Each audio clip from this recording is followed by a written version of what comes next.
Thomas the Tank Engine has worked his branch line for many years and knows it very well.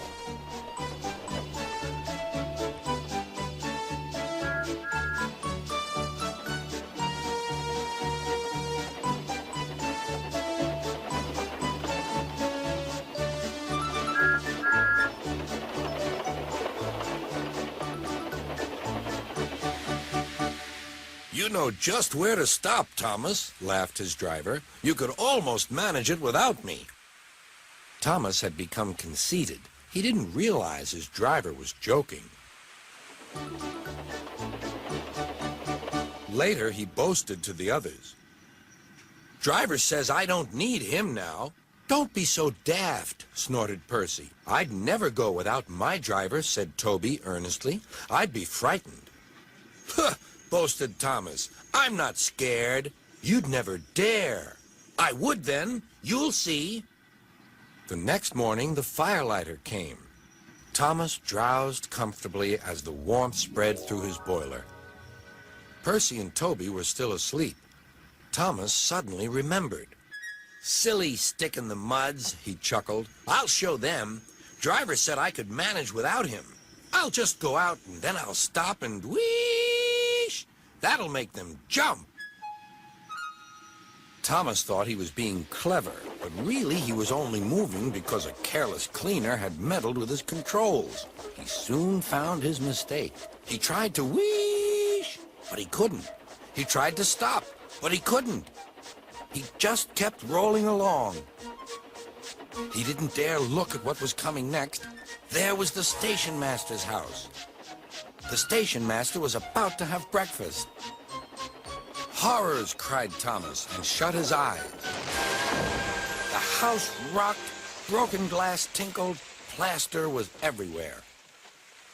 Thomas had collected a bush on his travels. He peered into the room through its leaves. He couldn't speak.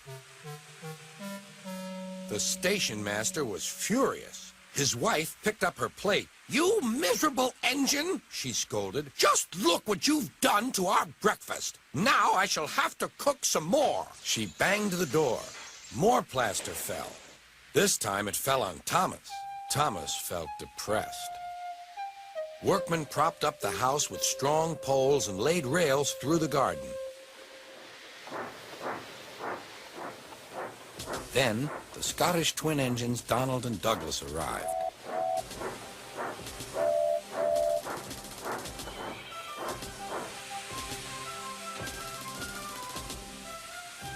Dinna fash yourself, Thomas. We'll soon have you back on the rails, they laughed.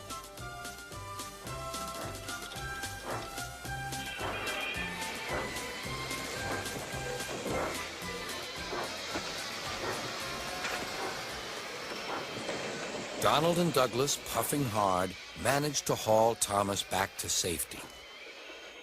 Bits of fencing, the bush, and a broken window frame festooned his front, which was badly twisted.